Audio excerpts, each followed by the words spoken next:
So this video is for CIS61 for Kate and Polen's class for Shasta College fall of 2021. And I have to give a shout out and acknowledgement to Isaiah Witten, who basically wrote most of this program. And I did other parts here in there. So this is for assignment 4, guess the mystery word. And so we obviously include the input-output stream.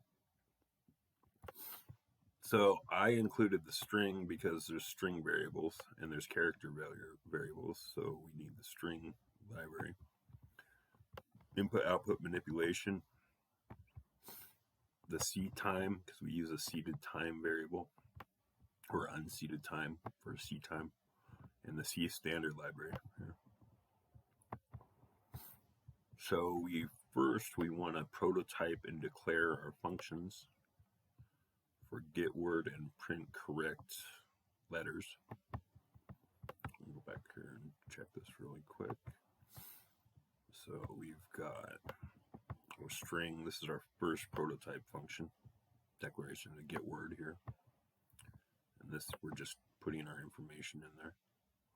We have an int of print correct letters. Got a string and 3 character variables, char, if you will. Got our main function here.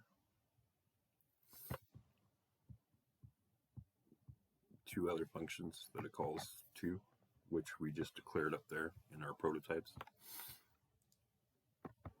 So first we declare our string mystery word, initialize the test.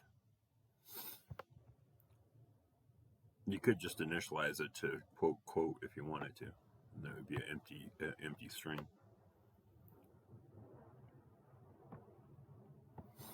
So we see out first. Welcome to the mystery word guessing game. Whoops.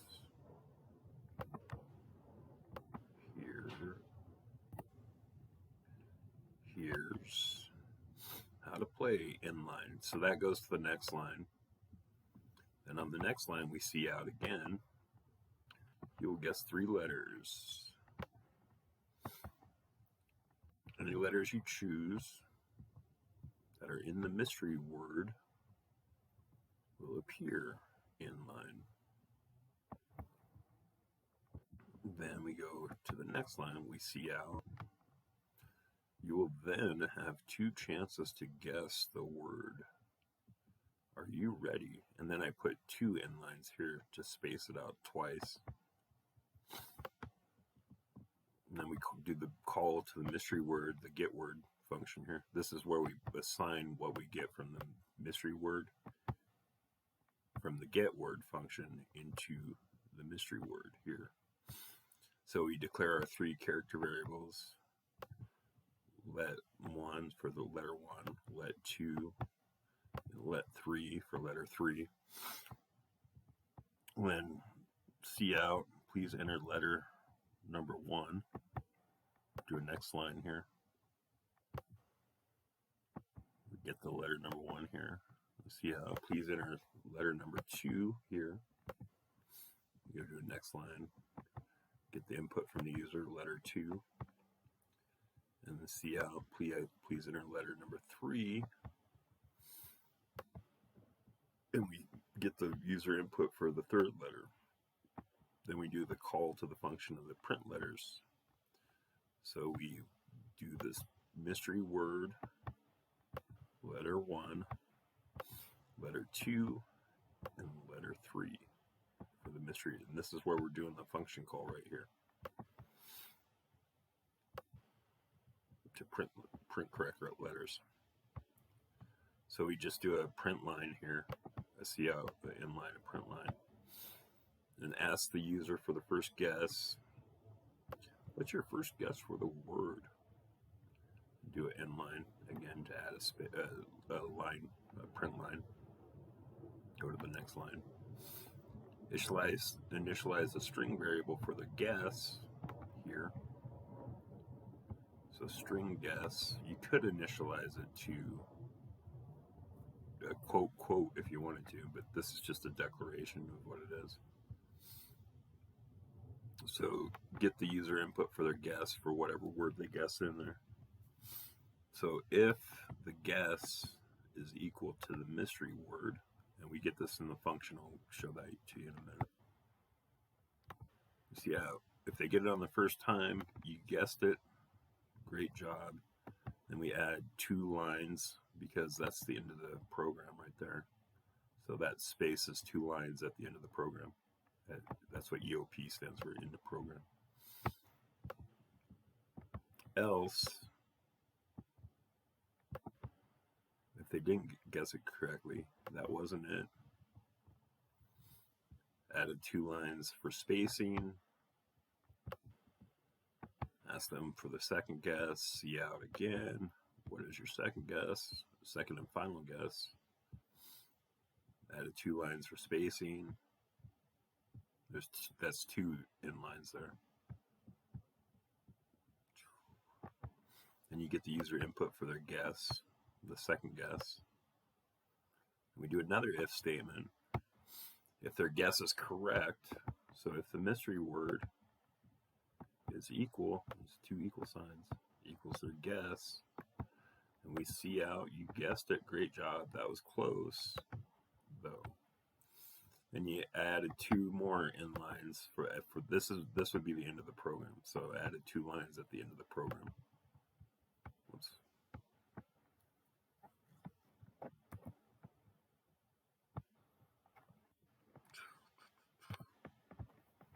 Let's save that really quick and go back.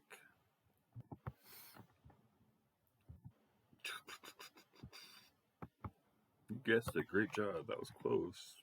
So inline.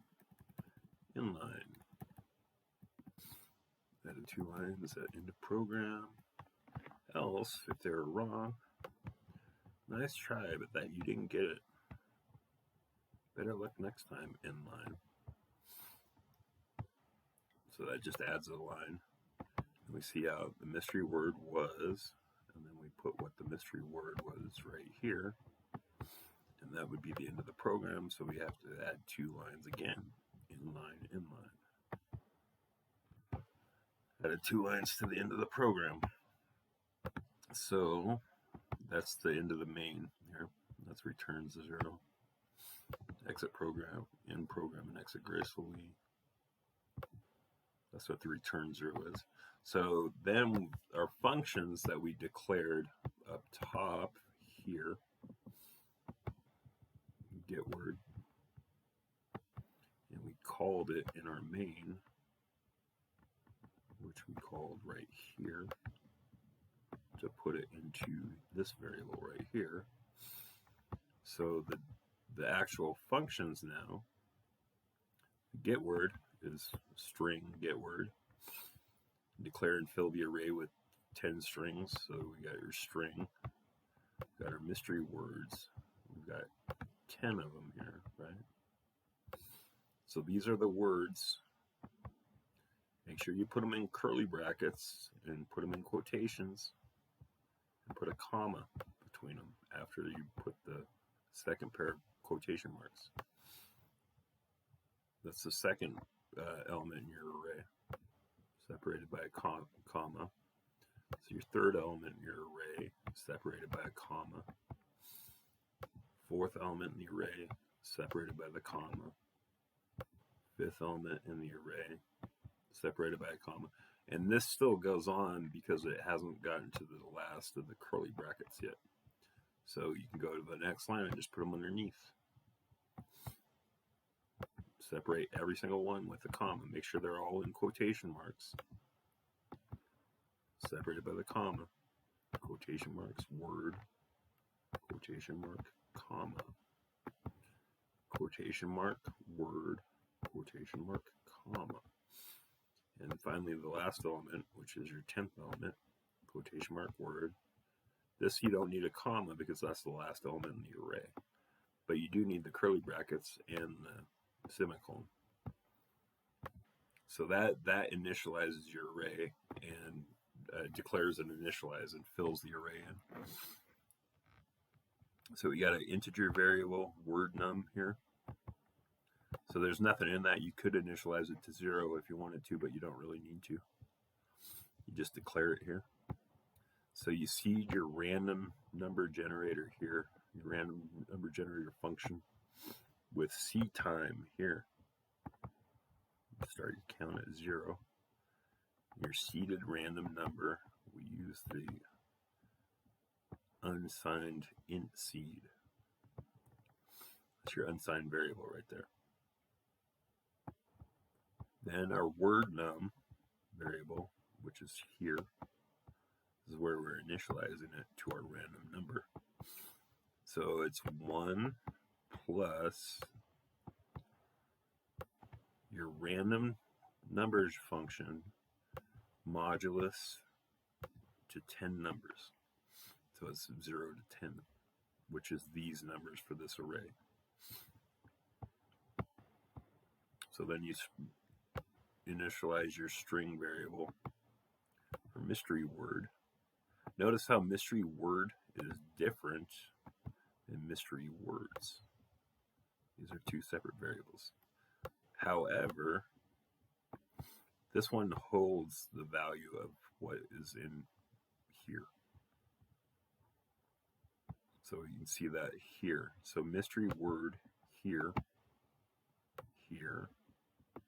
holds the value of mystery words here, which is here, and the word num here, which is your random number generator number, which is whatever element in the array this is.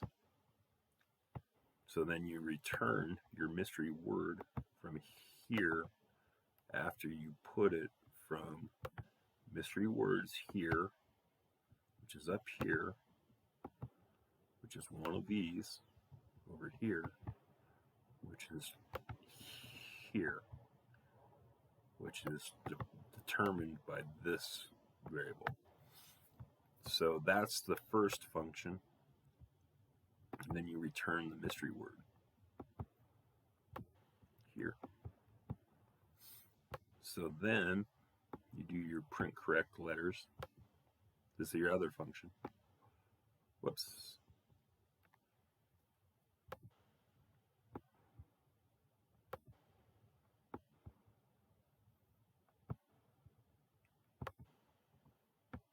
So this determines what letters were selected from the user input. Your parameters, mystery word, let1, let2, and let3. These are from your character. This is from your definition of the prototype at the very top, right after you declared your prototypes. This is where you're getting your parameters from. So we got a string variable, mystery word equals word. So that's initialized and it's holding word, which is kind of funny because this should be, I think, quotations. Yeah, that's why that was saved that. So number of letters, the mystery word, this gets the length in the number of letters of the mystery word here.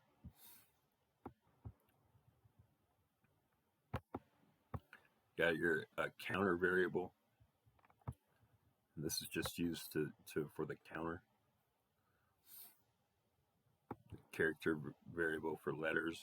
So you got your character, char, letter. You see out.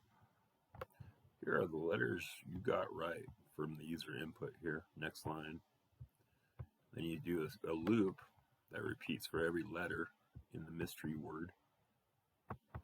So how that works is for your counter variable that you declared here. You could use I if you wanted to, but that's fine. So for count equals 0, count is less than or equal to the number of letters, which would be here. This is where you get the length, which we put that into number of letters. -1, so you're going through every single letter there. That's what that's doing. So the very last letter would be the last letter minus 1. So then you add 1 to your counter variable. So 4, and then you do your letter. This is your letter reader. So you at your mystery word at your count. So this is at whatever letter this is. If the letter equals letter 1, then see out letter 1. Else if letter equals letter 2, you see out letter 2. Else if letter equals letter 3, you see out letter 3. And else if it doesn't equal anything, if there's not a letter, then you put an underscore there. So skip a line and return 0. So this is returning an exit here. So let's save that and run it really quick.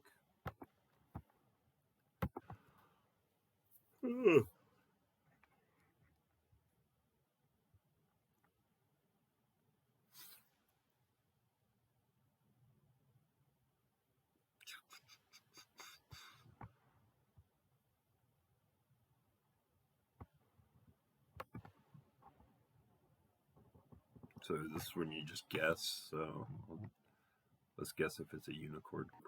N, C, and R. So this was the only letter that was guessed right, was the R. So let's go back and look at our array of things. So since we have 10 words in our array, it has to be one of those words. So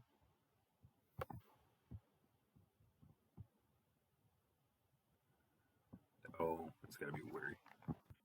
So wary. Oh, that wasn't it. Okay. Let's go back and look.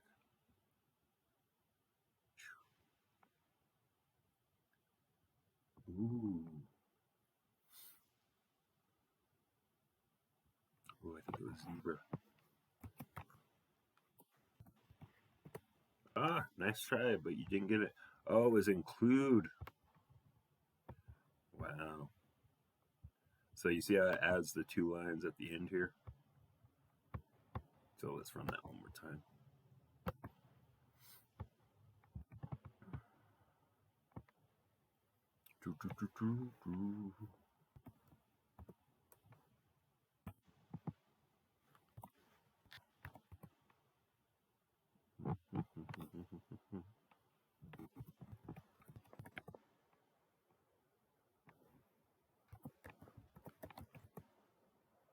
Oh, I was wary that time. Cool. Runs correctly. So let's try it when we, whoops, to show how if you don't.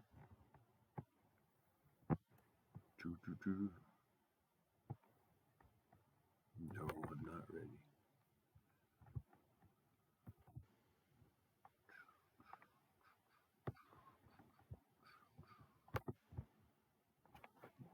Sure. Oh, hold on.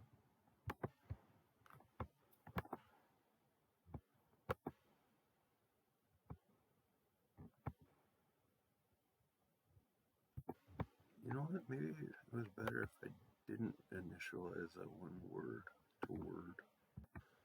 Let's go back and change that.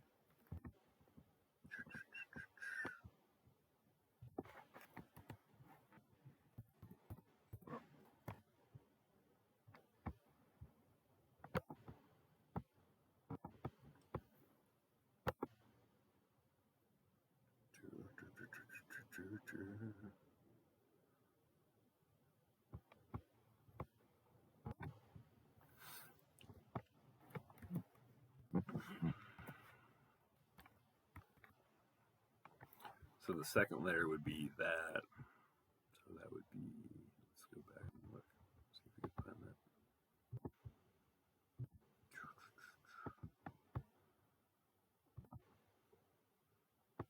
So it's either include or unicorn. So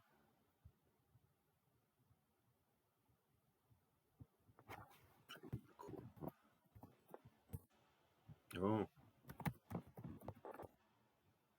oh, it's fragile.